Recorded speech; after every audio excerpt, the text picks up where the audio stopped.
What's good, YouTube? It's Nas, and today we back with another video.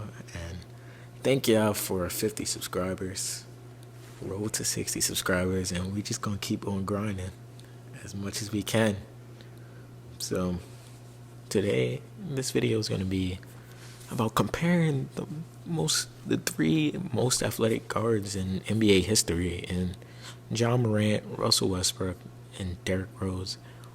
All of these players have the same thing in common. They athletic, or they were athletic, speaking in their primes, or I guess their first 6 seasons. That's what I'm doing because John Morant's in his sixth season, so 6 seasons. So I just want to compare them and see if the stats align, if the highlights obviously align.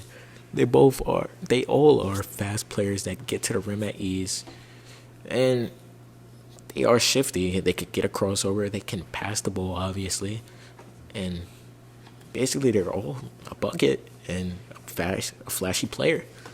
But first, obviously, we're gonna get into one of the old players, and Derrick Rose. And Derrick Rose didn't have necessarily a successful 6 seasons like these two other players, but his first 3 seasons, Derrick Rose lived up to the hype of being the number one pick, and he showed promise. His first season, he averaged 16.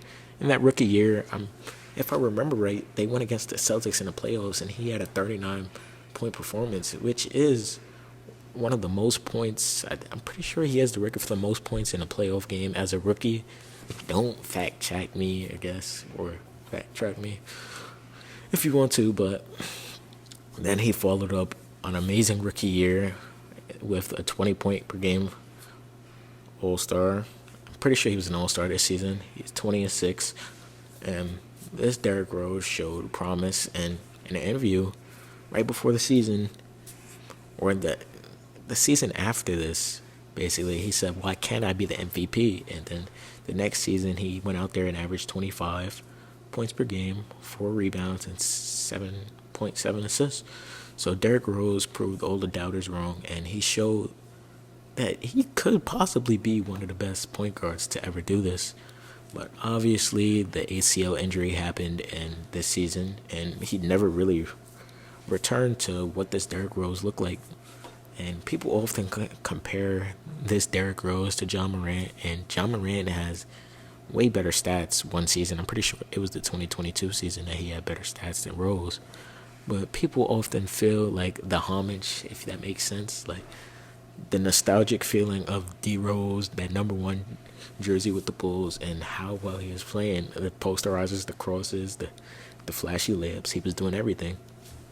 In the next season, he only played 39 games. This is when the injuries started to flare up. I'm pretty sure he tore his meniscus right after this, which is sad. But he averaged 21.8 points per game, 3 rebounds, and basically 8 assists.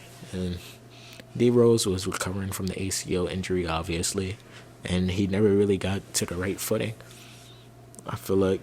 But it's just emotional thinking about what D Rose could have been. He could have been probably what Ja is now, but I guess that never really happened because of the injuries. Then 2013-14, he only played 10 games, averaging 16 points per game, 3 rebounds, and 4 assists. And this was the beginning of the downfall of Derrick Rose, the athletic Derrick Rose that we knew. Obviously, he ended up having a career resurgence later on down his career, but we never got to see an athletic Rose again. This next season, he had to bounce back as really the second option on the Bulls team. He was no longer the first option because Jimmy Butler had arrived at that moment, averaging 17 points per game, 3 rebounds, and basically 5 assists. Derrick Rose had a game winner. People thought he was going to come back to his old self the next season, but obviously he was traded to the New York Knicks the very next season, and this was his last year in Chicago. But yeah, I guess that's the end of D Rose's 6-year tender.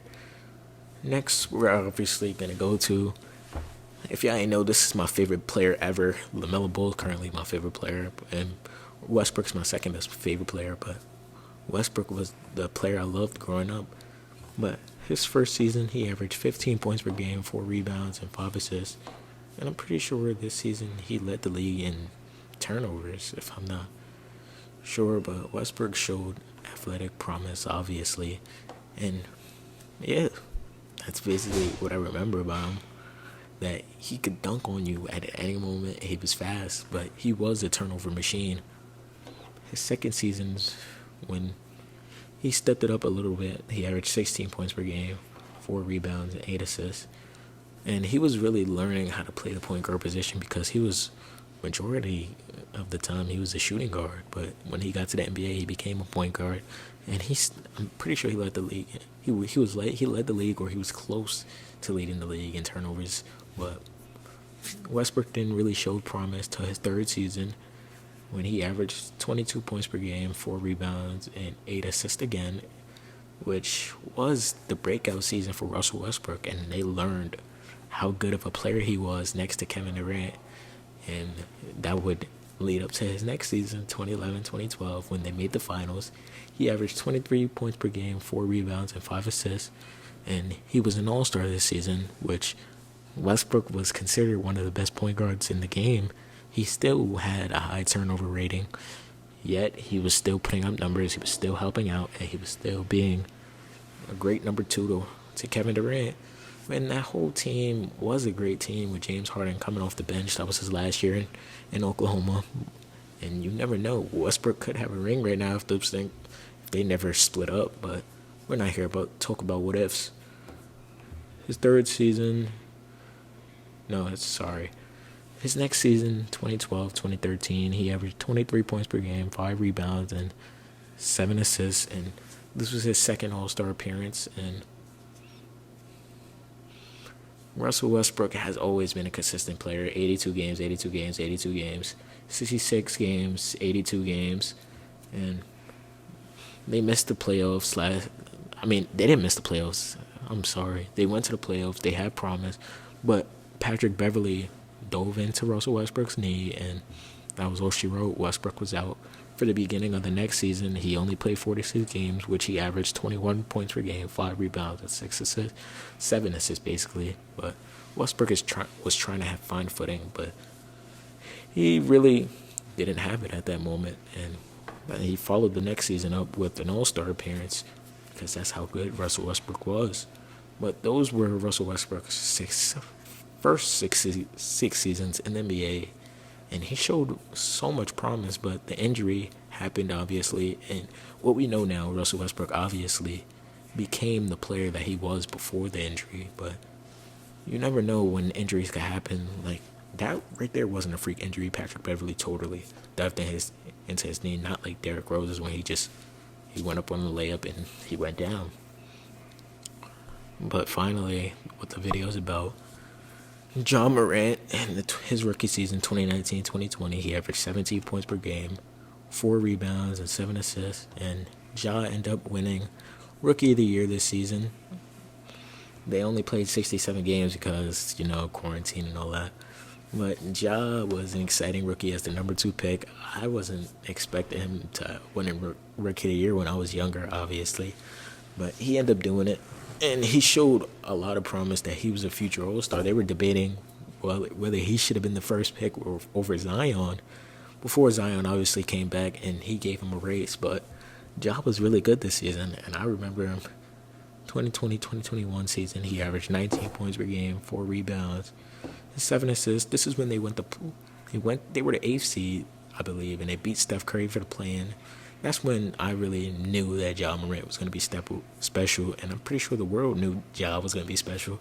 So this is when people start to pay more attention to him.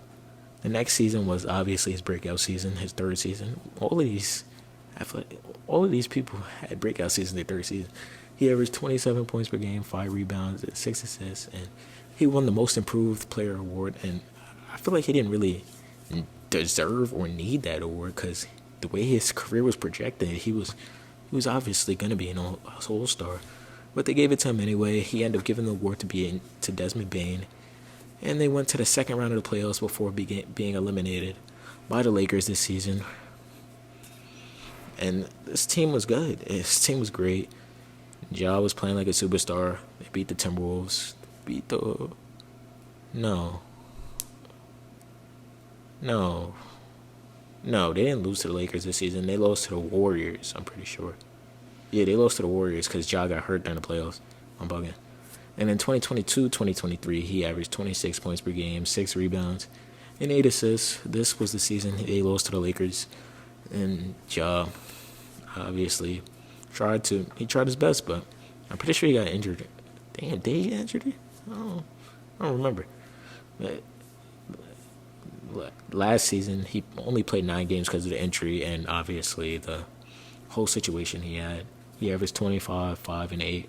He came back on a game where we knew Ja was gonna be special. The Grizzlies had a losing record, obviously, and Ja was trending on bringing them back, but obviously the shoulder injury happened, and nothing really was of that season. And this season right now, even those 8 games played and he's out for an injury right now, he averages 25 and 9. And those averages are going to go up when he comes back. But this is only the start of Ja Morant. But let me know how y'all feel about the comparison between these three players. And who do you think who's the best out of all of these three players, or who will end up the best? Let me know down below. Subscribe. Hope you enjoy.